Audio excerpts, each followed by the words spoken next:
الحمد لله رب العالمين والعاقبة للمتقين. الصلاة والسلام على سيدنا محمد أشرف الأنبياء والمرسلين وعلى آله الطيبين وأصحابه الطاهرين والمؤمنين والمسلمين كلهم أجمعين. ما بعد، فقد قال الله تبارك وتعالى في كلامه القديم والفرقان الحميد: أعوذ بالله من الشيطان الرجيم بفضل بسم الله الرحمن الرحيم. سبحان الذي أسرى بعبده ليلا من المسجد الحرام إلى المسجد الأقصى الذي باركنا حوله لنريه من آياتنا إنه هو السميع البصير. وقال أيضا: ثم دنا فتدلى فكان قاب قوسين أو أدنى. صدق الله العلي العظيم. அளவற்ற அருளாளனும் நிகரற்ற அன்புடையோனுமாகிய எல்லாம் வல்ல அல்லாஹ்வின் திருநாமத்தை கொண்டு ஆரம்பம் செய்வோமாக. எல்லாம் வல்ல அல்லாஹ்வின் அன்பும் அருளும் அகிலத்தின் அருட்கொடையாம் கண்மணி நாயகம் ரசூலுல்லாஹி ஸல்லல்லாஹு அலைஹி வஸல்லம் அவர்கள் மீதும் ஏனைய நபிமார்கள், சஹாபாக்கள், தாபிஈன்கள், வலிமார்கள், நம் முன்னோர்கள், குறிப்பாக இங்கே அமர்ந்திருக்கக்கூடிய நம் அனைவரின் மீதும் என்றென்றும் நின்று நிலவட்டுமாக. ஆமீன். ஆரம்பமாக அல்லாஹ்விற்கு அஞ்சி நடந்து கொள்ளும்படியும் அருமை நாயகம் முஹம்மது ரசூலுல்லாஹி ஸல்லல்லாஹு அலைஹி வஸல்லம் அவர்களுக்கு அடிபணிந்து நடந்து கொள்ளும்படியும் முதலில் எனக்கும் பிறகு உங்களுக்கும் உபதேசம் செய்து கொள்கின்றேன். வல்ல ரஹ்மான் நம் வாழ்வில் எல்லா நிலையிலேயும் தக்வாவை மேற்கொள்ளக்கூடிய பாக்கியத்தை தந்தருள் புரிவானாக. ஆமீன். கண்ணியம் வாய்ந்த அல்லாஹ்வின் நல்லடியார்களே, புனிதம் வாய்ந்த இந்த ரஜபுடைய மாதத்தில் 27வது இரவிலே நாம் எல்லாம் இங்கே வீற்றிருக்கிறோம். அதிகப்படியான நிறைய வரலாற்று ஆசிரியர்களுடைய கருத்தின் அடிப்படையிலே இந்த ரஜபுடைய மாதத்தில் இந்த 27வது இரவிலே தான் கண்மணி நாயகம் ஸல்லல்லாஹு அலைஹி வஸல்லம் அவருடைய வாழ்க்கையில் ஒரு பெரிய அற்புதத்தை, அதிசயத்தை அல்லாஹ் நிகழ்த்தி காட்டினார். மிஅராஜ் என்கின்ற விண்வெளி பயணத்தை இதுவரை உலகத்தில் யாருக்குமே, இனிமேலும் யாருக்கும் அல்லாஹ்வால் வணங்கப்படாத, அல்லாஹ்வால் தரப்படாத ஒரு உயர்ந்த அந்தஸ்தை, ஒரு உயர்ந்த பாக்கியத்தை இந்த ரஜபுடைய மாதத்தின் 27வது இரவிலே தான் அல்லாஹ் தஆலா கண்மணி நாயகம் ஸல்லல்லாஹு அலைஹி வஸல்லம் அவர்களுக்கு வழங்கினார். பொதுவாக இந்த ரஜபுடைய மாதத்திலே இந்த 27வது இரவில் இந்த மிஅராஜுடைய நிகழ்விலே வருடம் தோறும் மிஅராஜிலே நடந்த நிகழ்வுகளை, அந்த பயணத்திலே ஸல்லல்லாஹு அலைஹி வஸல்லம் அவர்களுக்கு ஏற்பட்ட அந்த நிகழ்வுகளை, அனுபவங்களை பற்றி நாம் பேசுகிறோம், கேட்கிறோம். நம்மிலே ஒரு எண்ணம் எழலாம், வருடம் வருடம் இதைத்தானே நாம் கேட்கிறோம், இதனால் என்ன ஆகிவிடப் போகிறது என்ற எண்ணம் இன்று நம்ம இடத்திலே இருக்கிறது. பொதுவாக இந்த மிஅராஜுடைய பயானை பற்றி, மிஅராஜுடைய சொற்பொழிவை பற்றி பேசும் பொழுது நிறைய மக்களிடத்திலே என்ன அந்த 7 வானத்திலே நடந்ததை தான் சொல்ல போகிறார்கள் என்கின்ற ஒரு சாதாரண ஒரு எண்ணம் நம் இடத்திலே இருக்கிறது. இது மிகவும் தவறான விஷயம்.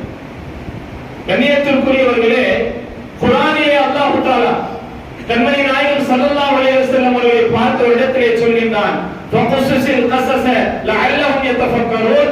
நபியே, அவர்களுக்கு வரலாறுகளை நீங்கள் எடுத்துச் சொல்லுங்கள். முன் சமூகத்திலே வாழ்ந்த வரலாறுகள், நபிமார்களுடைய வாழ்க்கையிலே நடந்த வரலாறுகளை எடுத்துச் சொல்லுங்கள். அதன் காரணத்தினால் அவர்கள் சிந்திக்கக்கூடிய மக்களாக ஆகக்கூடும் என்று அல்லாஹ் சொல்கிறான். அப்படி என்றால் வரலாறுகளை திரும்ப திரும்ப எடுத்துச் சொல்லுவது என்பது குர்ஆனினுடைய கட்டளை. ஹதீஸிலே வருகிறது, இந்த மிஅராஜுடைய நிகழ்வு நடந்ததற்கு பின்னால் அன்றைய இந்த நிகழ்வை முடித்துவிட்டு, மிஅராஜுடைய பயணத்தை முடித்துவிட்டு கண்மணி நாயகம் ஸல்லல்லாஹு அலைஹி வஸல்லம் அவர்கள் மக்காவுக்கு திரும்பியதற்கு பின்னால் மஸ்ஜிதுல் ஹராமிலே ஹதீம் என்கின்ற அந்த ஹிஜ்ரே இஸ்மாயில் இருக்கக்கூடிய அந்த பகுதியிலே அமர்ந்து தனக்கு நடந்த நிகழ்வுகளை, மிஹ்ராஜிலே தனக்கு ஏற்பட்ட அனுபவத்தை மக்களிடத்திலே ஸல்லல்லாஹு அலைஹி வஸல்லம் அவர்கள் சொல்லியிருக்கிறார்கள். அப்படி என்றால் இந்த இரவில் மிஹ்ராஜிலே நடந்த நிகழ்வுகளை மக்களிடத்திலே எடுத்து சொல்வது என்பது ஸல்லல்லாஹு அலைஹி வஸல்லம் அவர்கள் வாழ்க்கையிலே செய்து காட்டிய சுன்னத்தாக இருக்கிறது. இந்த அடிப்படையிலே இந்த புனிதம் வாய்ந்த இரவிலே மிஹ்ராஜுடைய சம்பவம், அதை ஒட்டி நமக்கு இருக்கக்கூடிய படிப்பினைகள், விஞ்ஞானம் உச்சியிலே இருக்கக்கூடிய இந்த காலகட்டம், விஞ்ஞானத்தினுடைய வளர்ச்சிகள் ஆழ உச்சியிலே எந்த அளவுக்கு என்றால் இன்னும் சில ஆண்டுகள் சென்று விட்டால் மனிதனுடைய தேவையே படாது, மனிதனுடைய தேவையே இருக்காது என்கின்ற அளவுக்கு விஞ்ஞானம் உச்சத்திலே சென்று கொண்டிருக்கக்கூடிய இந்த காலகட்டத்திலே மிஹ்ராஜுடைய நிகழ்வை நாம் சற்று யோசித்து பார்க்கிறோம். அது எந்த அளவுக்கு சாத்தியமானது என்பதை நாம் நிகழ்த்த வேண்டும். பொதுவாக நபிமார்களுடைய வாழ்க்கையிலே நடந்த நிகழ்வுகள், ஒவ்வொரு நிகழ்விலேயும் முஃமின்களாகிய நமக்கு நிறைய படிப்பினைகளும் உபதேசங்களும் இருக்கிறது. அந்த அடிப்படையிலே தான் கண்மணி நாயகம் ஸல்லல்லாஹு அலைஹி வஸல்லம் உடைய வாழ்க்கையில் ஏராளமான அற்புதமான நிகழ்வுகள், சொல்ல போனால் அவருடைய வாழ்க்கை முழுவதும் அற்புதங்களால் நிறைந்திருந்தது. ஸல்லல்லாஹு அலைஹி வஸல்லம் அவர்களுடைய பிறப்பு முதல் அவர்கள் இந்த உலகத்தை விட்டு பிரிந்த அவருடைய இறப்பு வரை ஒவ்வொரு நாளும் அற்புதங்களால் நிரம்பியது. அவருடைய பிறப்பே இந்த உலகத்திலே ஒரு அற்புதமாக, அதிசயமாக நடந்தது என்று பார்க்கின்ற பொழுது ஸல்லல்லாஹு அலைஹி வஸல்லம் வாழ்க்கையிலே நடந்த ஒரு பெரிய அற்புதம் தான் இந்த மிஹ்ராஜ் என்கின்ற இந்த நிகழ்வு, இந்த விண்வெளி பயணம். குர்ஆனிலே அல்லாஹ் தஆலா 2 இடங்களிலே நேரடியாக இந்த நிகழ்வை பற்றி அல்லாஹ் சொல்லி காட்டுகிறார். மக்காவில் இருந்து பைத்துல் முகத்தஸ், பலஸ்தீனில் இருக்கக்கூடிய இந்த பைத்துல் முகத்தஸ் என்கின்ற அந்த பள்ளிவாசல் வரை சென்ற அந்த பயணத்தையும், பைத்துல் முகத்தஸில் இருந்து 7 வானங்களையும் தாண்டி அல்லாஹ்வை சந்தித்து விட்டு வந்த அந்த நிகழ்வையும் குர்ஆனிலே 2 இடங்களிலே அல்லாஹ் சொல்லி காட்டுகிறார். கண்ணியத்திற்குரியவர்களே, இந்த நிகழ்வு நடப்பதற்குரிய பின்னணியை நாம் பார்க்கின்ற பொழுது நம்முடைய வாழ்க்கைக்கு ஏராளமான படிப்பினைகளை அல்லாஹ் வைத்திருக்கிறார். கண்மணி நாயகம் ஸல்லல்லாஹு அலைஹி வஸல்லம் அவர்களுக்கு 40வது வயதிலே அவர்களுடைய நுபுவத் வெளிப்பட்ட அந்த நேரத்தில், வஹி வர தொடங்கிய அந்த காலகட்டத்தில், அதற்கு முன்னால் வரை ஸல்லல்லாஹு அலைஹி வஸல்லம் அவர்கள் வருடத்திலே ஒரு மாதம் மனிதர்களை விட்டு விலகி இறைவனை அல்லாஹ்வை இபாதத் செய்வதற்காக, அன்றைய இபாதத்தாக ஸல்லல்லாஹு அலைஹி வஸல்லம் அல்லாஹ் அறிவித்துக் கொடுத்திருந்தானோ, அவருடைய உள்ளத்திலே எண்ணத்தை ஏற்படுத்தியிருந்தானோ, அந்த வணக்கம் செய்வதற்காக ஹிராம குகையிலே சென்று ஸல்லல்லாஹு அலைஹி வஸல்லம் அவர்கள் ஒரு மாத காலம் இஹ்திகாஃப் தனிமையிலே இருந்து அல்லாஹ்வை வணங்குவார்கள். அப்படி 40வது வயதில் அவர்கள் இருக்கின்ற சமயத்திலே தான்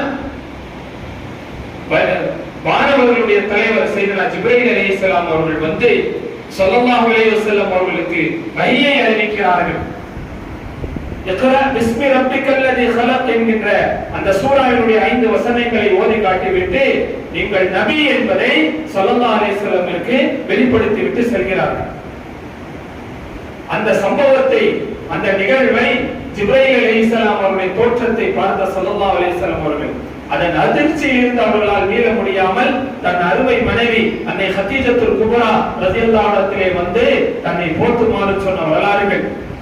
அதற்கு பின்னால் ஒரு 6 மாத காலம் ஸல்லல்லாஹு அலைஹி வஸல்லம் அவர்களுக்கு வஹி வரவில்லை. எல்லா அறிவிப்புகளும் கனவிலே வந்தது. ஒரு 6 மாதம் கழித்து முத்தஸிர் என்கின்ற அந்த சூராவை இறக்கி, கும் ஃபஅன்திர், நபியே நீங்கள் எழுந்து மக்களுக்கு எச்சரிக்கை செய்யுங்கள் என்று நபி அவர்களே அல்லாஹ் ரசூலாக இந்த உலகத்திற்கு பிரகடனம் செய்கின்றார். இந்த நேரத்திலே தான் ஸல்லல்லாஹு அலைஹி வஸல்லம் அவர்கள் மக்காவிலே இருக்கக்கூடிய அபூ குபைஸ் என்கின்ற மலையின் மீது ஏறி நின்று மக்களை எல்லாம் அழைத்து தான் நபி என்பதை மக்களிடத்திலே வெளிப்படுத்துகிறார்கள். அதற்கு பின்னால் மக்காவிலே ஸல்லல்லாஹு அலைஹி வஸல்லம் அவர்களுக்கு எதிராக நிறைய சோதனைகள், ஸல்லல்லாஹு அலைஹி வஸல்லம் அவர்களுக்கு எதிராக நிறைய ஏற்பாடுகள் செய்யப்பட்டது. யாரெல்லாம் இஸ்லாத்தை ஏற்றுக்கொள்கிறார்களோ அவர்கள் எல்லாம் சொல்லிலே அடக்க முடியாத அளவிற்கு துன்பங்கள் தரப்பட்டார்கள். சையதுனா பிலால் ரலியல்லாஹு அன்ஹு இது போன்ற சஹாபாக்கள் நம்மால் எண்ணி பார்க்க முடியாத அளவுக்கு துன்பங்கள் தரப்பட்டார்கள் என்றாலும் கூட இஸ்லாத்தினுடைய வளர்ச்சி நாளுக்கு நாள் அது அதிகரித்துக் கொண்டே சென்றது. அதே போல் இஸ்லாத்திற்கு எதிராய், இஸ்லாமியர்களுக்கு எதிராய் குறைஷிகள் குஃபார்களுடைய அநியாயமும் அழிச்சாட்டியமும் நாளுக்கு நாள் அதிகரித்துக் கொண்டே சென்றது. ஒரு கட்டத்திலே நுபுவத்தினுடைய 7வது ஆண்டு எவ்வளவோ தடுத்தும் இஸ்லாமியர்களையும் இஸ்லாத்தையும் இஸ்லாத்தினுடைய வளர்ச்சியை தடுக்க முடியவில்லை என்று மனக்குமுறிலே இருந்த காபிர்கள் எல்லாம் ஒன்று கூடி ஒரு முடிவு எடுத்தாங்க. இந்த முஸ்லிம்களையும் முஸ்லிம்களுக்கு பாதுகாப்பாக இருக்கக்கூடிய பனு ஹாஷிம் அந்த குடும்பத்தார்களையும் ஊர் ஒதுக்கம் செய்ய வேண்டும், ஊரை விட்டு அவர்களை ஒதுக்கி வைக்க வேண்டும் என்கின்ற முடிவை எடுக்கப்பட்டு அதை ஒரு தீர்மானமாக எழுதப்பட்டு அது காபாவிலே தொங்கவிடப்பட்டது. கிட்டத்தட்ட ஒரு 3 ஆண்டு காலம், நுபுவத்தினுடைய 7வது ஆண்டில் இருந்து 9வது ஆண்டு வரை ஒரு 3 ஆண்டு காலம் அன்றைய இஸ்லாமியர்கள் சொல்லிலே அடங்க முடியாத அளவிற்கு எல்லா விதமான கஷ்டங்களையும் அனுபவித்தார்கள். வெளியூரில் இருந்து வரக்கூடிய வியாபாரிகளையும் சந்திக்க விட மாட்டார்கள். மக்களுடைய தொடர்பை விட்டு முழுவதுமாக அந்த இஸ்லாமியர்களை துண்டித்து வைத்திருந்தார்கள். பிற்காலத்திலே ஸல்லல்லாஹு அலைஹி வஸல்லம் அவர்கள் கூட சொல்வார்கள், என் வாழ்க்கையிலே மிகவும் கஷ்டம் தரக்கூடிய, என் மனதிற்கு கவலை தந்த நிகழ்வாக அந்த ஷுஹப அபூ தாலிபிலே முஸ்லிம்கள் இஸ்லாமியர்கள் 3 ஆண்டு காலம் ஊர் ஒதுக்கம் செய்யப்பட்டிருந்ததை ஸல்லல்லாஹு அலைஹி வஸல்லம் அவர்கள் நினைவு கூறியிருக்கிறார். அந்த அளவுக்கு சாப்பிடுவதற்கு உணவு இல்லாமல் பச்சிளம் குழந்தை எல்லாம் பசியிலே அழக்கூடிய அந்த காட்சி, கடைசியிலே உண்பதற்கு ஒண்ணுமே இல்லாமல் இலை தழைகளை சாப்பிட்டு உயிர் வாழ்ந்தார்கள். பிராணிகளுடைய ஆட்டினுடைய தோலை அதை கரித்து அதை தண்ணீரிலே அவர்கள் முக்கி அதையெல்லாம் சாப்பிட்டு தங்கள் உயிரை அவர்கள் காப்பாற்றிக் கொண்டிருந்த அவ்வளவு பெரிய மோசமான ஒரு கஷ்டமான சூழல். ஒரு 3 ஆண்டு காலம் முடிகிறது. மக்காவிலே தொங்க விடப்பட்டிருந்த அந்த ஒப்பந்தத்தை கரையான் அரித்ததற்கு பின்னால் ஒப்பந்தம் அங்கே செல்லுபடி இல்லாமல் போய்விட்டது.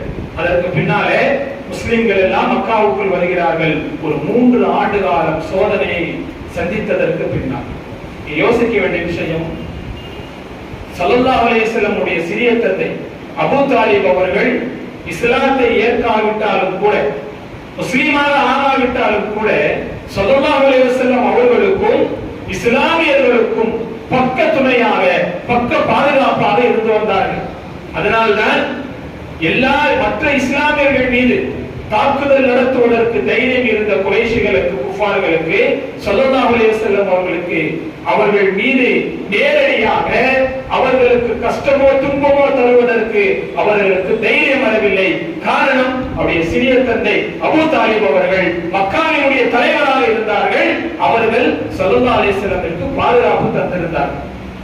அந்த ஒரு ஆறுதலிலே ஸல்லல்லாஹு அலைஹி வஸல்லம் உடைய ஏகத்துவ பயணம் அது சென்று கொண்டே இருந்தது. இந்த 3 ஆண்டு காலம் முடித்ததற்கு பின்னால் இந்த ஊர் ஒதுக்கத்தில் இருந்து வருகிறார்கள். இந்த ஊர் ஒதுக்கத்திலே ஏற்பட்ட நோயின் காரணத்தினால், பலவீனத்தின் காரணத்தினால் ஸல்லல்லாஹு அலைஹி வஸல்லம் அவர்களுக்கு உறுதுணையாக இருந்த அபூ தாலிப் அவர்கள் நுபுவத்தினுடைய 10வது ஆண்டு அவர்கள் மரணம் அடைகிறார்கள், வஃபாத் ஆகிறார்கள்.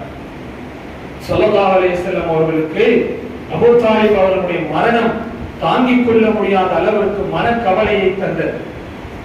ஒரு 10 ஆண்டு காலம் சிறுவயதிலிருந்து தன்னை வளர்த்தவர்கள் தன்னுடைய நுபுவத்தை வெளிப்படுத்தியதிலிருந்து ஒரு 10 ஆண்டு காலம் தனக்கு பக்க பாதுகாப்பாக இருந்தவர்களுடைய மரணம் ஸல்லல்லாஹு அலைஹி வஸல்லம் அவருடைய மனதை வெகுவாக பாதித்தது. அபூ தாலிப் அவருடைய மரணம் ஏற்பட்டு ஒரு 3 நாள் கழித்து ஸல்லல்லாஹு அலைஹி வஸல்லம் உடைய அருமை மனைவி அன்னை ஹதீஜா ரலியல்லாஹு அன்ஹா மரணமும் ஏற்படுகிறது. தனக்கு ஆறுதலாக இருந்த 2 பெருமக்களினுடைய மரணத்தை ஸல்லல்லாஹு அலைஹி வஸல்லம் அவர்களால் தாங்கிக் கொள்ள முடியவில்லை. ஆக கவலையினுடைய உச்சத்திற்கு சென்று விட்டார்கள். இனி எப்படி இஸ்லாத்தை தைரியமாக எடுத்து வைப்பது என்கின்ற கேள்வியை தனக்குள்ளே வைத்துக் கொண்டு கடைசியிலே தாயிஃபுக்கு செல்லலாம்.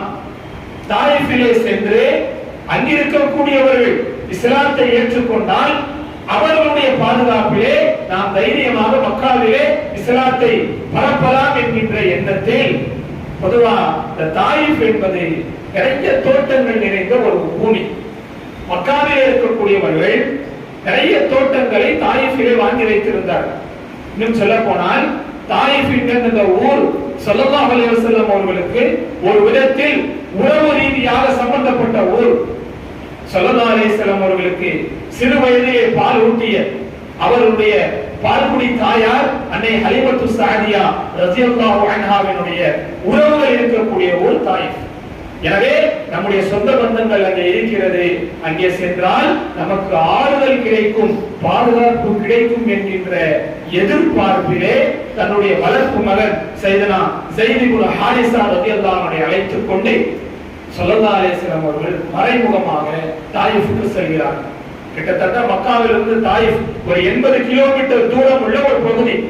அன்றைய காலகட்டத்திலே ஒரு பெரிய பயணம், ஒரு 2-3-4 நாட்கள் பயணம் செய்து செல்லக்கூடிய அந்த தொலைதூரத்துக்கு ஸல்லல்லாஹு அலைஹி வஸல்லம் சென்று அங்கு இருக்கக்கூடிய அந்த மக்களிடத்திலே தலைவர்களாய் மதிக்கப்பட்ட ஒரு 3 பேரிடத்திலே தனித்தனியாக சென்று இஸ்லாத்தை எத்தி வைக்கிறார்கள். ஸல்லல்லாஹு அலைஹி வஸல்லம் என்ன நினைத்தார்கள்? தனக்கு ஒரு ஆதரவு கிடைக்கும் என்று நினைத்தார்கள். ஆனால் அதற்கு மாற்றமாக அந்த 3 தலைவர்களும் ஸல்லல்லாஹு அலைஹி வஸல்லம் அவர்களுக்கு அவர்களுடைய மனது புண்படும் அளவிற்கு பதிலை சொல்லி அனுப்பிவிட்டார். அதுல ஒருத்தன் சொன்னா, நீங்கள் நபி என்று சொன்னால் நான் காபாவுடைய திரையே கிழித்து விடுவேன் என்று சொன்னார். இன்னொரு தலைவன் சொல்கிறான், உண்மையே நீங்கள் நபியாக இருந்தால் உங்களிடத்திலே பேசும் தகுதி எனக்கு இல்லை. உண்மையில் நீங்கள் பொய்யராக இருந்தால் என்னிடத்திலே பேசும் தகுதி உங்களுக்கு இல்லை என்று சொல்லி அவர்களை அனுப்பிவிடுகிறார். 3வது மனிதன் சொன்னான், உங்களை விட்டால் அல்லாஹ்விற்கு நபியாக அனுப்புவதற்கு வேறு ஆளே கிடைக்கவில்லையா என்று கேலித்தனமாக கிண்டல் செய்து அவர்களை மனதை நோகடித்து துரத்துகிறார்கள்.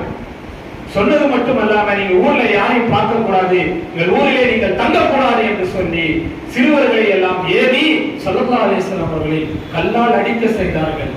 கடைசியிலே இந்த வரலாறை நாம் கேள்விப்பட்டிருக்கிறோம். ஸல்லல்லாஹு அலைஹி வஸல்லம் அவர்கள் புனித உடல் முழுவதும் ரத்தத்தினால் ஆகி கடைசியிலே ஒரு தோட்டத்திலே ஒதுங்குகிறார்கள். அந்த தோட்டத்திற்கு சொந்தக்காரர்கள் காபிர்களாக இருந்தாலும் அந்த 2 உரிமையாளர்களும் மனதிலே சற்று இரக்கம் இருந்து தன்னுடைய தோட்டத்தினுடைய காவலாக இருக்கக்கூடிய அத்தாஸ் என்கிற ஒரு மனிதரை அழைத்து அந்த நபிக்கு முஹம்மது ஸல்லல்லாஹு அலைஹி வஸல்லம் ஏதாவது கொடுங்கள் என்று சொல்லி சில திராட்சை பழங்களையும் ஸல்லல்லாஹு அலைஹி வஸல்லம் கொடுத்தார்கள். கடைசியிலே ஸல்லல்லாஹு அலைஹி வஸல்லம் அவர்கள் பிஸ்மில்லாஹ் சொல்லி சாப்பிடுவதை பார்த்த அந்த அத்தாஸ் என்கிற மனிதர் ஸல்லல்லாஹு அலைஹி வஸல்லம் ஈமான் கொண்டு முஸ்லிம் ஆகிறார், சஹாபி ஆகிறார். இன்றும் தாயிஃபிலே அந்த தோட்டத்திற்கு அத்தாஸ் என்கிற பெயரிலே தோட்டம் இருக்கிறது, ஒரு பள்ளிவாசலும் அங்கே இருக்கிறது. இப்பொழுது தாயிஃபுக்கு ஒரு எதிர்பார்ப்பிலே சென்றவர்கள் ஏமாற்றத்தோடு மக்காவுக்கு திரும்புகிறார்கள். மக்காவுக்குள்ள வர முடியாது. காரணம், தனக்கு பாதுகாப்பு அபயம் தருவதற்கு மக்காவிலே யாரும் இல்லை. அபூஜஹல், உத்துபா போன்ற கொடியவர்கள் எல்லாம் வெளியே வந்து ஸல்லல்லாஹு அலைஹி வஸல்லம் சொல்லிட்டாங்க, நீங்க ஊருக்குள்ள வரக்கூடாது என்று.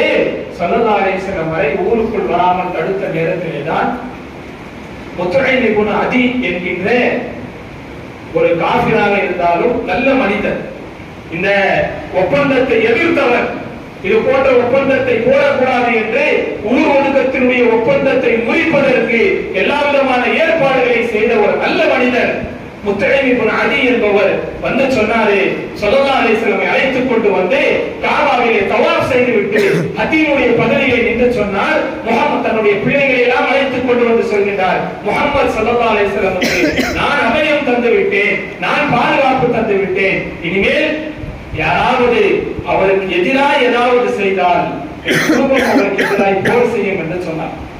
இவ்வளவு நிகழ்வுகள் நடந்ததற்கு பின்னால் தான் உலகத்தில் எவ்வளவு தைரியமான மனிதனாக இருந்தாலும், இரும்பு மனம் படைத்தவனாக இருந்தாலும் தாங்கிக் கொள்ள முடியாத சோதனைகள் ஸல்லல்லாஹு அலைஹி வஸல்லம் தரப்பட்டது.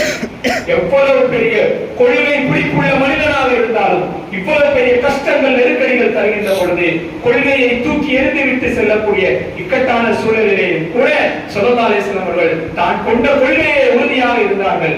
இவ்வளவு கஷ்டங்களை அனுபவித்ததற்கு பின்னால் இதற்கு மேல் தனக்கு யார் ஆறுதலாக இருக்கிறார்கள் என்கின்ற ஒரு மனநிலைக்கு ஸல்லல்லாஹு அலைஹி வஸல்லம் அவர்கள் சென்ற நேரத்திலே தான் அல்லாஹ் ரப்புல் இஸ்ஸத் நபியே உங்களுக்கு ஆறுதலாக நான் இருக்கிறேன் என்று ஸல்லல்லாஹு அலைஹி வஸல்லம் அவருக்கு ஆறுதல் தரும் விதமாக இதுவரை யாருமே படாத கஷ்டங்களை பட்டுவிட்ட அவருடைய உள்ளத்திற்கு இதுவரை யாருமே உணர்ந்திராத சந்தோஷத்தை தர வேண்டும் என்பதற்காக அல்லாஹ் தஆலா இந்த மிஹ்ராஜ் என்கின்ற விண்வெளி பயணத்தை நிகழ்த்தினார். ஹதீஸிலே வருகிறது, ஹஸரத் அனஸ் இப்னு மாலிக் ரலியல்லாஹு அன்ஹு அவர்கள் அறிவிக்கிறார்கள், ஸல்லல்லாஹு அலைஹி வஸல்லம் அவர்கள் அவர்களுடைய நுபுவத் வெளிப்படுவதற்கு முன்னால் அவர்களுடைய 40வது வயதிற்கு முன்னாலேயே ஸல்லல்லாஹு அலைஹி வஸல்லம் மஸ்ஜிதுல் ஹராமிலே உறங்கிக் கொண்டிருக்கும் பொழுது ஒரு கனவை பார்க்கிறார்கள். அந்த கனவிலே ஒரு 3 மலக்குகள் ஸல்லல்லாஹு அலைஹி வஸல்லம் இடத்திலே வருகிறார்கள். வந்தவர்களிலே ஒரு மலக்கு கேட்கிறாரு, இவர் யார் என்று கேட்கிறார். இரண்டாவது மலக்கு பதில் சொல்றாரு, இவர்தான் மனிதர்களின் படைப்புகளில் ஆக சிறந்தவர் என்று சொன்னவுடன் மூன்றாவது ஒரு மலக்கு சொன்னார், இந்த படைப்புகளிலே சிறந்த மனிதர்களிலே சிறந்த இவரை நீங்கள் பிடியுங்கள் என்று சொல்கின்றார். கனவத்தோடு முடிந்து விட்டது.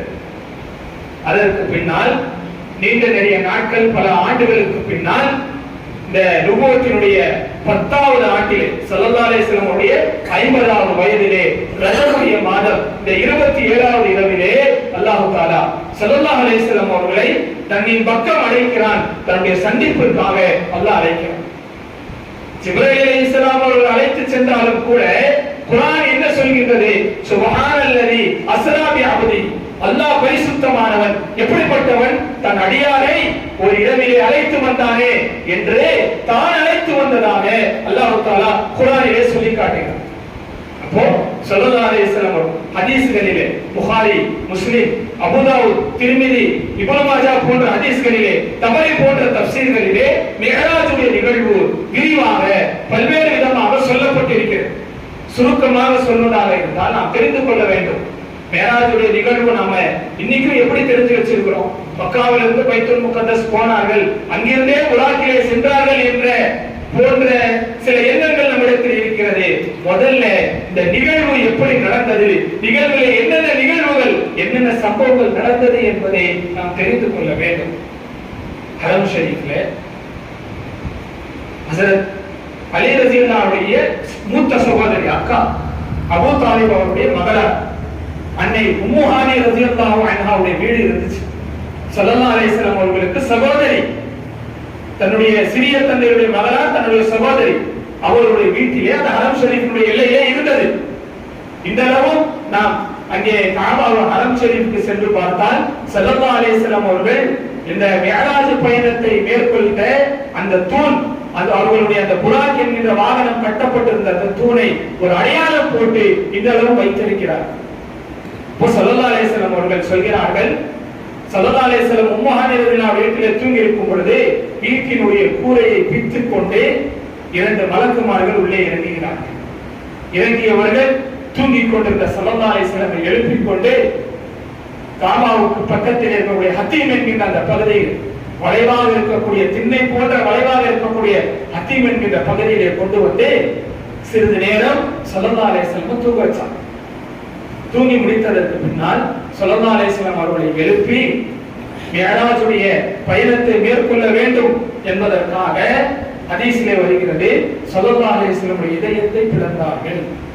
அவருடைய துண்டை குழியில் இருந்து அடிவயிறு வரை இருக்கக்கூடிய பகுதியை அவர்கள் பிளந்து உள்ளிருந்து அவருடைய இதய துண்டை வெளியே எடுத்து சொர்க்கத்திலிருந்து கொண்டு வந்திருந்த ஒரு தங்க பாத்திரத்திலே ஜம்சம் கிணறுக்கு அருகிலே கொண்டு போய் அந்த ஜம்சம் தண்ணீரிலே வைத்து ஸல்லல்லாஹு அலைஹி வஸல்லம் உள்ளத்தை கழுவி பிறகு உள்ளே வைத்து தைத்து விட்டார். மருத்துவத்தினுடைய எந்த ஒரு வளர்ச்சியும் இல்லாத அந்த காலகட்டத்திலேயே இருதய அறுவை சிகிச்சை செய்யப்பட்டிருக்கிறது. செய்ததற்கு பின்னால் ஜிப்ரீல் அலைஹிஸ்ஸலாம் அவர்கள் ஸல்லல்லாஹு அலைஹி வஸல்லம் அழைத்துக் கொண்டு வருகிறார்கள். புராக் என்கின்ற வாகனம் அங்கே தயாராகி நிற்கிறது. அந்த வாகனம் எப்படி இருக்கும்? கோவேரி கழுதையை விட சற்று பெரிய, குதிரையை விட சற்று சின்ன அளவில் இருக்கக்கூடிய வெண்ணிறத்திலே ஆன ஒரு வாகனம். பார்வை பார்வை படும் தூரத்திற்கு மின்னல் வேகத்திலே கடந்து செல்லக்கூடிய ஆற்றல் படைத்த ஒரு வாகனம் அங்கே வந்து நிற்கிறது. ஸல்லல்லாஹு அலைஹி வஸல்லம் அவர்கள் அந்த வாகனத்திலே ஏற செல்கிறார்கள். ஏற்கனவே அந்த வாகனத்திலே பயணம் செய்வதற்கு தோதுவாக அதன் மீது சேனைகளும் அதனுடைய வாள்களும் பூட்டப்பட்டு இருக்கிறது. ஸல்லல்லாஹு அலைஹி வஸல்லம் பக்கத்துல போறாங்க. உடனே அந்த புராக் வாகனம் சற்று விழுகிறது, சற்று துள்ளுகிறது. உடனே ஜிப்ரீல் அலைஹிஸ்ஸலாம் அந்த புராக்கை பார்த்து சொன்னார்கள், நீ ஏன் இப்படி செய்கிறாய்? இவர் யார் தெரியுமா? உன் மீது ஏறி பயணம் செய்பவர்களே இவரை விட சிறந்த ஒரு மனிதர் இல்லை என்று சொன்னவுடன் ஹதீஸில் வருகிறது, ஸல்லல்லாஹு அலைஹி வஸல்லம் மகத்துவத்தை கேள்விப்பட்ட அந்த புராக் என்கிற அந்த வாகனம் வியர்த்து போய் அது அப்படியே பணிந்து அமர்ந்து விட்டது. ஸல்லல்லாஹு அலைஹி வஸல்லம் அந்த வாகனத்தில் ஏறாங்க. ஜிப்ரீல் அலைஹிஸ்ஸலாம் அவர்கள் வாகனத்தில் ஏறுகிறார்கள். கிட்டத்தட்ட மக்காவில் இருந்து பைத்துல் முகத்தஸ் என்பது தரை வழியாக சென்றால் 2000 கிலோமீட்டர் தூரம் தொலைவுள்ள ஒரு பகுதி. தரை வழியாக சென்றால் 2000 கிலோமீட்டர் தூரம் உள்ள ஒரு பகுதி. நீங்கள் வான்வெளியிலே சென்றாலும் கூட ஒரு 1200 கிலோமீட்டர் தூரம் செல்லக்கூடிய ஒரு பகுதி தான் பைத்துல் முகத்தஸ் உடைய பகுதி. அந்த பகுதிக்கு பயணம் மேற்கொள்கிறார்கள். இந்த புராக் வாகனம் சென்று கொண்டே இருக்கிறது. சென்று கொண்டிருக்கும் பொழுது ஒரு பகுதி வருகிறது.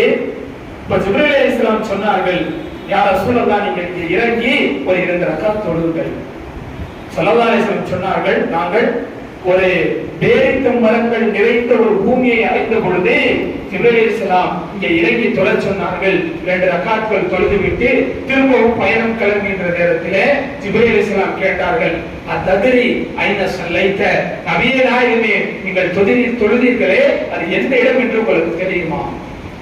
ஸல்லல்லாஹு அலைஹி வஸல்லம் சொன்னார்கள், அல்லாஹு அஅலம், அல்லாஹ் தான் நன்கு அறிந்தவன் என்று சொன்ன பொழுது ஜிப்ரீல் அலைஹிஸ்ஸலாம் சொன்னார்கள், ஸல்லைத பி யஸ்ரிப, யஸ்ரிப் என்கின்ற மதீனா மாநகரத்திலே தான் நீங்கள் 2 ரக்காத்களை தொழுதீர்கள் என்று ஜிப்ரீல் அலைஹிஸ்ஸலாம் சொன்னார்கள். அப்படி என்றால் ஸல்லல்லாஹு அலைஹி வஸல்லம் அவர்கள் தன்னுடைய 53வது வயதிலே தான் மதீனாவுக்குள் பிரவேசித்தார்கள் என்று அல்ல, தன்னுடைய 50வது வயதிலே நபியாக்கப்பட்டதற்கு பின்னாலேயே மதீனாவிற்கு வருகை தந்திருக்கிறார்.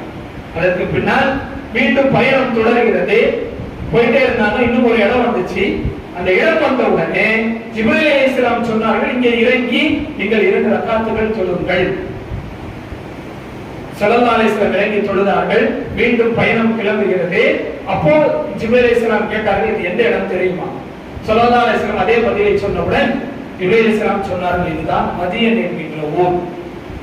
சையதுனா மூஸா அலைஹிஸ்ஸலாம் ஒரு மலைக்கு பக்கத்திலே ஒரு மரத்துக்கு அருகிலே இருக்கும் பொழுது அல்லாஹ்விடம் இருந்து அவர்களுக்கு அசரீரியின் சத்தம் வந்தது.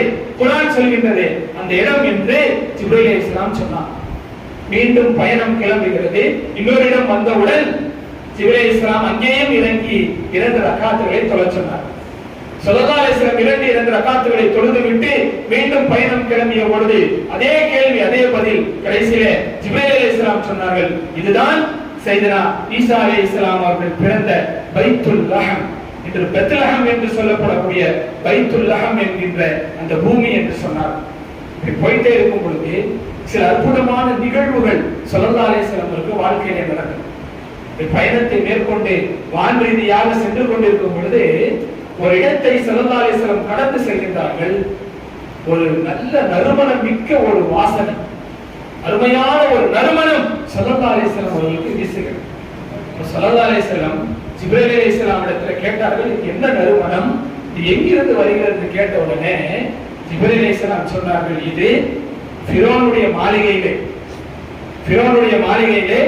ஃபிரௌனுடைய பிள்ளைகளுக்கு தலை சீவி கொண்டிருந்த மாஷிதா என்கின்ற ஒரு பெண், அவளும் அவருடைய 5 குழந்தைகளும் அடக்கப்பட்ட இடம், அந்த மன்னரையில் இருந்துதான் இந்த நறுமணம் வருகிறது என்றார். நீண்ட நிகழ்வு.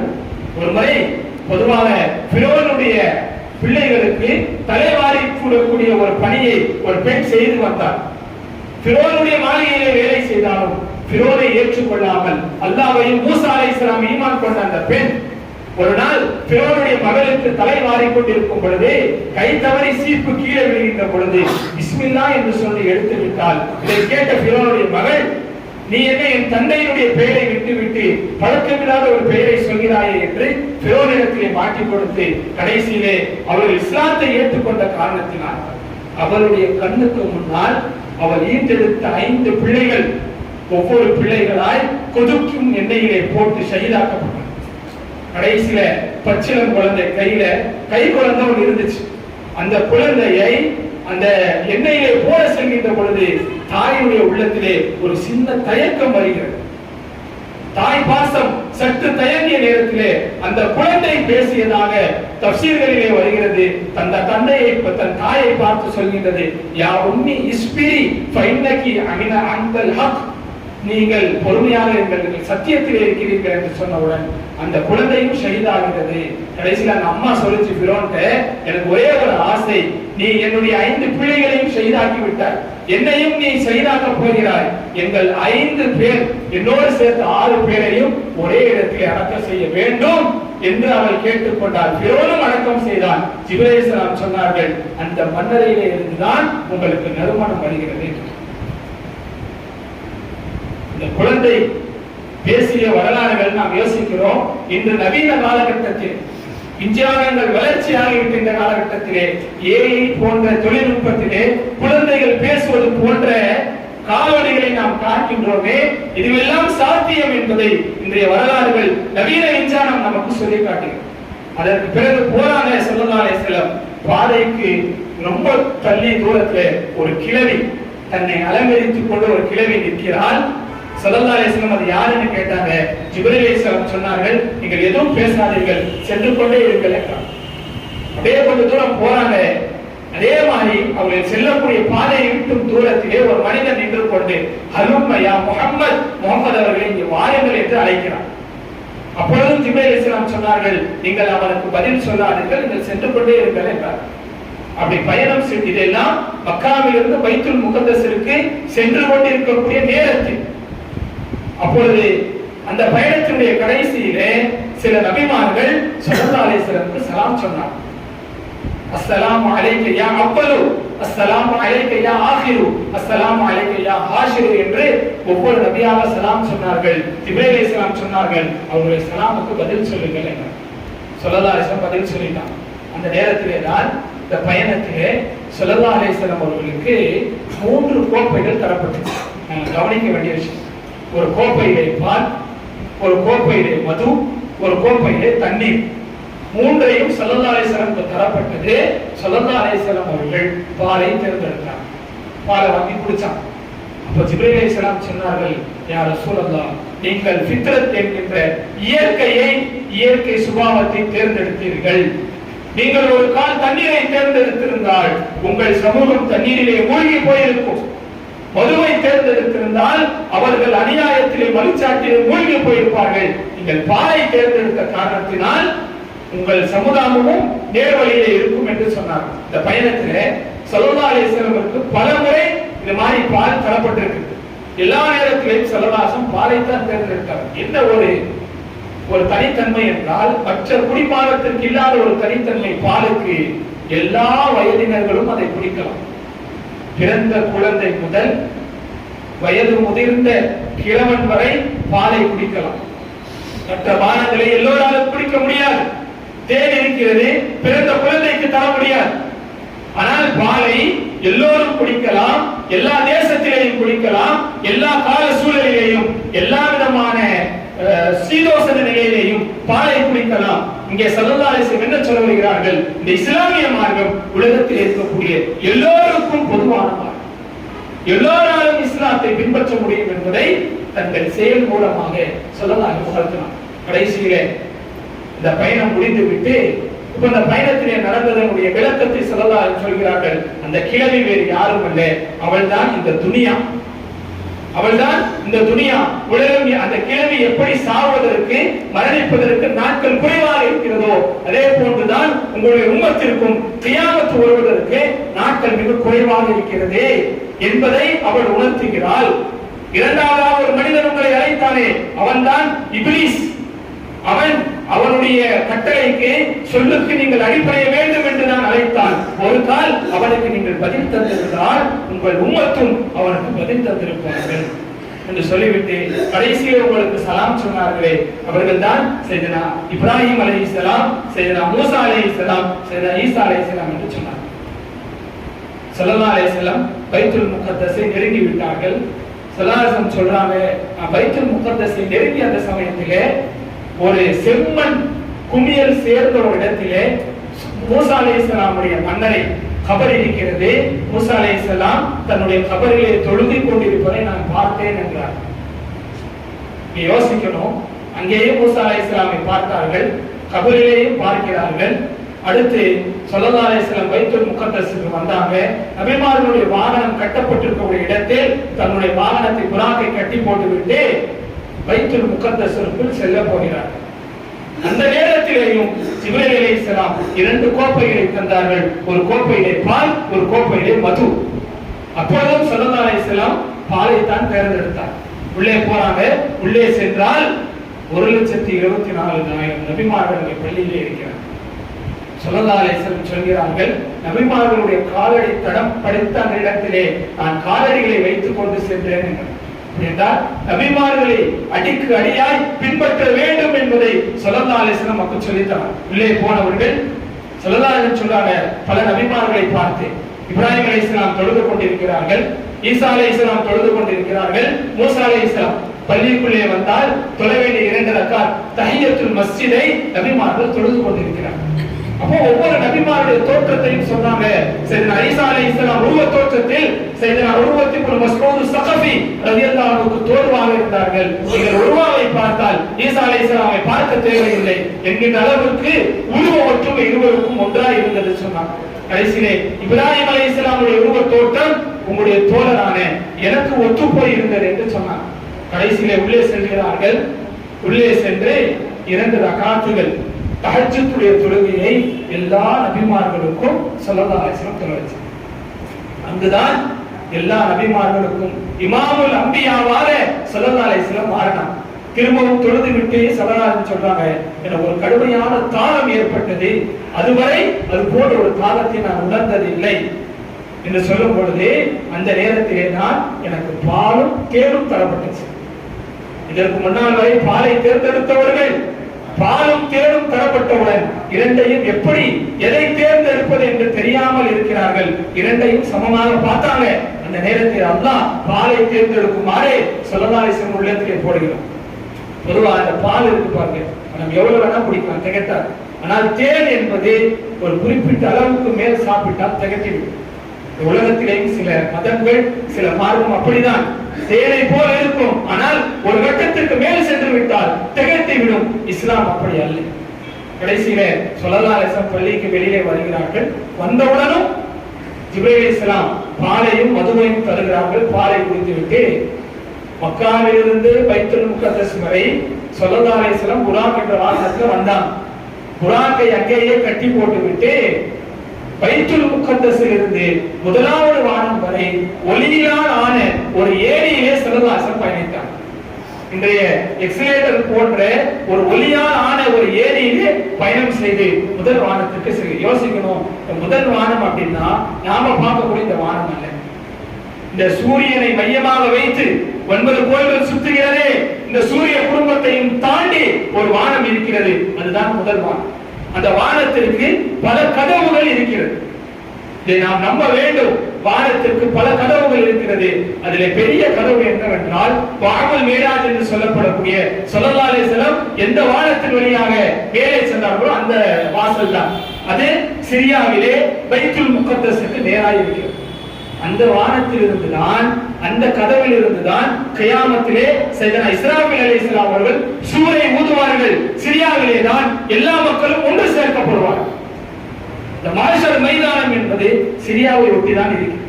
அந்த வானத்தின் வழியா போனாங்க. கதவை தட்டுகிறார்கள் ஜிப்ரீல் அலைஹிஸ்ஸலாம். அங்கிருந்து அந்த வானத்தினுடைய காவலாளி கேட்கிறார், நீங்கள் யார்? ஜிப்ரீல் அலைஹிஸ்ஸலாம் சொன்னாங்க, நான் ஜிப்ரீல்.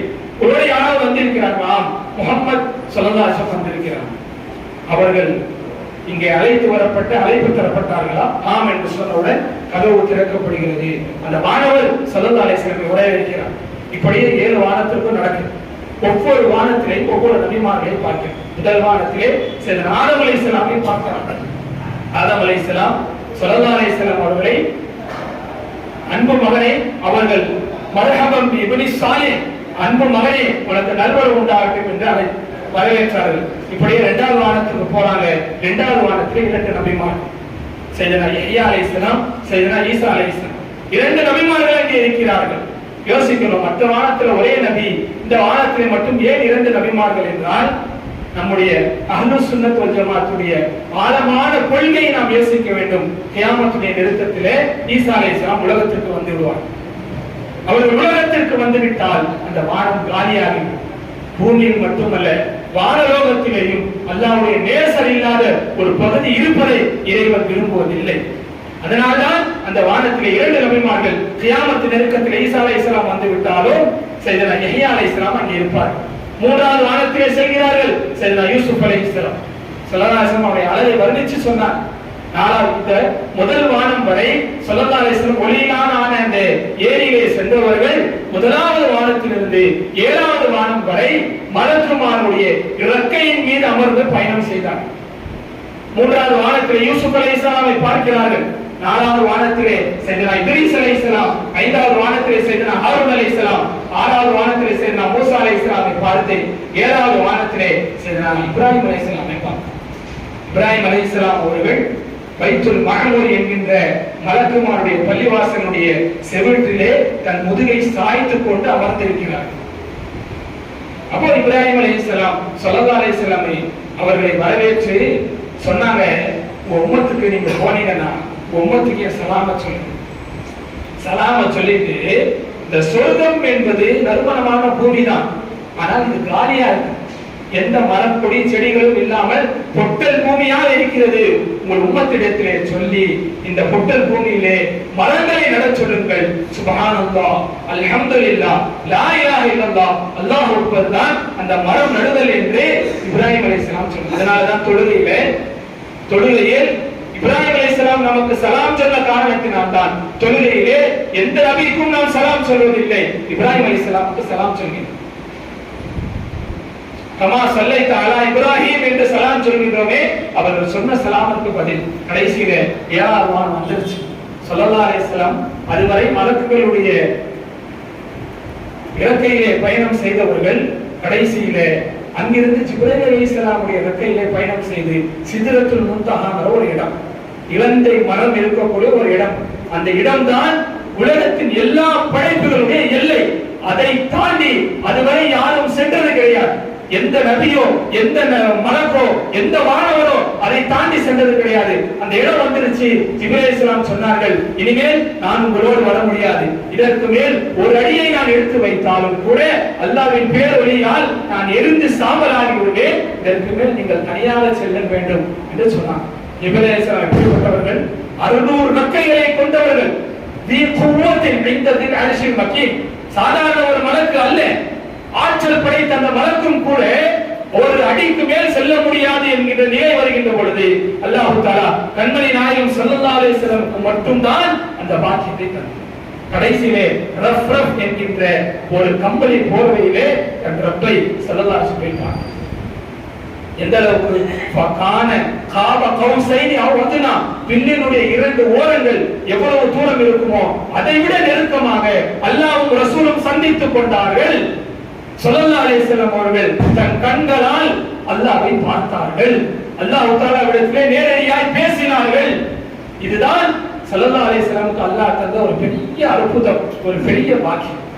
இன்று என்னென்னமோ அதற்கு ஸல்லல்லாஹு அலைஹி வஸல்லம் மனக்கண்ணால் பார்த்தார், இல்லை தன்னுடைய புற கண்ணால் அல்லாஹ்வை ஸல்லல்லாஹு அலைஹி வஸல்லம் நேரடியாய் பார்த்தார். உலகத்தில் எந்த ஒரு படைப்புக்கும் தராத ஒரு பெரிய பொக்கிஷத்தை அந்தஸ்தை அல்லாஹ் ஸல்லல்லாஹு அலைஹி வஸல்லம் வழங்கினார். ஸல்லல்லாஹு அலைஹி வஸல்லம் பார்த்தாங்க. அப்போ அல்லாஹ் தஆலாவுக்கு ஒரு விருந்தாளியை சந்திக்க சென்றால் ஏதாவது அன்பளிப்பை கொண்டு செல்ல வேண்டும். ஸல்லல்லாஹு அலைஹி வஸல்லம் சொன்னார்கள், அத்தஹியாத்து என் சொல் சார்ந்த இபாதத்துகள், வஸ்ஸலவாத்து என் செயல் சார்ந்த இபாதத்துகள், வத்தய்யிமாத்து என் பொருள் சார்ந்த இபாதத்துகள், இல்லாஹி எல்லாம் அல்லாஹ்வுக்கே சொன்னார். அல்லாஹ் சொன்னார், உங்கள் மீது சாந்தி உண்டாகட்டும், அஸ்ஸலாமு அலைக அய்யுஹன் நபி என்றார். ஸல்லல்லாஹு அலைஹி வஸல்லம் அங்கும் நம்மை மறந்து விடவில்லை. தனக்கு மட்டும் அந்த பாக்கியம் கிடைத்து விடக்கூடாது என்று சொல்லி தன் உம்மத்திலே இருக்கக்கூடிய நல்லோர்களை முற்படுத்தவில்லை, தன் உம்மத்திலே இருக்கக்கூடிய பாவிகளை முற்படுத்தி அஸ்ஸலாமு அலைனா எங்கள் மீதும் வஅலா இபாதில்லாஹி ஸாலிஹீன் எங்களிலே இருக்கக்கூடிய நல்லடியார்கள் மீதும் உண்டாகட்டும் என்று சொன்ன பொழுதுதான் இப்படிப்பட்ட நபியை, இப்படிப்பட்ட தன் உம்மத்தின் மீது நேசம் கொண்ட நபியை பார்த்த மலக்குகள் ஷஹாதத்தை சொன்னார்கள். கடைசியிலே 3 பொக்கிஷங்களை அல்லாஹ் வழங்கினான். 50 நேர தொழுகைகள், பக்ரா சூராவினுடைய கடைசி 2 வசனங்கள். இந்த உம்மத்தில் அல்லாஹ்வுக்கு இணை வைக்காமல் மரணித்தவர்களுக்கு சொர்க்கம் உண்டு என்கின்ற நன்மாராயத்தை அல்லாஹ் தந்து அனுப்பினார். கடைசியில வாங்கி, இது நீண்ட வரலாறுகள், நான் சுருக்கமாக சொல்கின்றேன். 50 வக்த் தொழுகையை வாங்கி கொண்டு வருகிறார்கள். மூசா அலைஹிஸ்ஸலாம் கேட்டார்கள், என்ன கொடுத்தான்? 50 வக்த் தொழுகை. மூசா அலைஹிஸ்ஸலாம் சொன்னார்கள், கண்டிப்பாக உங்கள் சமூகத்தால் அதை நிறைவேற்ற முடியும். அதாவது இதற்கு முன்னாள் வாழ்ந்த சமூகத்திலே ஒரு நாளைக்கு 2 வக்த் தொழுகை கடமை, காலையில 2 ரக்காத், மாலையில 2 ரக்காத். அதையும் கூட பனி இஸ்ரவேலர்கள் நிறைவேற்றவில்லை. மூசா அலைஹிஸ்ஸலாம் சொன்னாங்க, என் உம்மத்திலே நான் பட்டுட்டேன், கண்டிப்பா உங்கள் சமுதாயம் அதை நிறைவேற்ற முடியாது, எனவே ரப்பிடத்திலே சென்று அந்த 50 வக்தை குறைத்துக் கொண்டு வாருங்கள். அப்படி என்றால் நாம் மூசா அலைஹிஸ்ஸலாமுக்கு நன்றி கடன் பட்டிருக்கிறோம். 50 வக்த் தொழுகை கடமையாக்கப்பட்டிருந்தால் யோசித்து பார்க்க வேண்டும், நம்முடைய நிலை என்ன இருக்கும். கடைசியில 5 வக்துகளாய் குறைத்துக் கொண்டே வந்தார்கள். கடைசியில 5 வக்து வந்தவுடனே அதையும் குறைக்குமாறு மூசா அலைஹிஸ்ஸலாம் சொன்னாங்க, சலாம் சொன்னாங்க, இதற்கு மேலே என் ரப்பிடத்திலே செல்வதற்கு எனக்கு வெட்கமாக இருக்கிறது. யோசிக்கணும், இந்த பயணத்திலே அல்லாஹ்வை ஸல்லல்லாஹு அலைஹி வஸல்லம் அவர்கள் 10 முறை சந்தித்திருக்கிறார். முதல்ல ஒரு தடவை பார்த்தா, ஒவ்வொரு வக்தையும் குறைப்பதற்கு 9 தடவை 10 முறை அல்லாஹ்வை ஸல்லல்லாஹு அலைஹி வஸல்லம் சந்தித்தார்கள். மூசா அலைஹிஸ்ஸலாம் ஏன் அனுப்பினார்கள்? அதற்கும் ஒரு வரலாறு இருக்கிறது. மூசா அலைஹிஸ்ஸலாமுடைய உள்ளத்திலே தீராத ஒரு ஆசை இருந்தது. தான் அல்லாஹ்வை கண்கூடாய் பார்க்க வேண்டும் என்கின்ற ஆசை. உலகத்தில் அது நிறைவேறல. குர்ஆன் சொல்கிறது, கேட்டார்கள், அல்லாஹ் சொன்னான் முடியாது என்று சொன்னார். மூசா அலைஹிஸ்ஸலாமால் பார்க்க முடியவில்லை.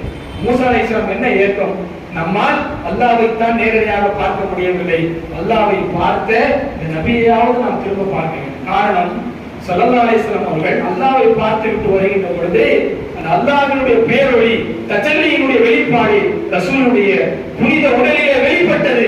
அதை பார்த்த மூசா அலைஹிஸ்ஸலாம் தன்னுடைய தீராத ஆசையை அங்கே தீர்த்துக் கொண்டார். கடைசியில ஸல்லல்லாஹு அலைஹி வஸல்லம் நேரடியாக மக்காவுக்கு வரல, பைத்துல் முகத்தஸுக்கு வந்தார்கள். கட்டி வைத்திருந்த அந்த புறாவுடைய வாகனத்திலே ஏறி மக்காவிற்கு வந்தார்கள். உம்மு ஹானி ரலியல்லாஹு அன்ஹா வீட்டுக்கு வந்தார். சொல்றதுக்கே 1 மணி நேரம் ஆச்சு. ஆனால் இந்த நிகழ்வு எவ்வளவு நேரத்திலே நடந்தது தெரியுமா? அல்லாஹ் குர்ஆனிலே சொல்கின்றான், லைலன், இரவில் ஒரு சில நொடி பொழுதுகளிலே நடந்தது. சொல்ல போனால் சில வரலாற்று ஆசிரியர் எழுதுகிறார்கள், ஸல்லல்லாஹு அலைஹி வஸல்லம் அவர்கள் படுத்துக் கொண்டிருந்த அந்த போர்வையினுடைய சூடு தணிவதற்கு முன்னால் வந்து விட்டார். செல்லும் பொழுது வீட்டினுடைய வாசல் கதவு ஆடிக்கொண்டிருந்தது அல்லவா, அது ஆடி முடிப்பதற்கு முன்னால் வந்து விட்டார். நம்முடைய அறிவுகள் எல்லாம் தோற்று போய் விடுகிறது. சரி, இவ்வளவு வேகமாக நடந்தது, நிகழ்வுகள் எல்லாம் வேகம் இல்லை, எல்லா நிகழ்வுகளும் வளமை போல் மெதுவாகத்தான் நடந்தது. 2 ரக்காத்துகளை மெதுவாக தொழுதாங்க, ஒவ்வொரு இடத்திலையும் மெதுவாகத்தான் சென்றார்கள்.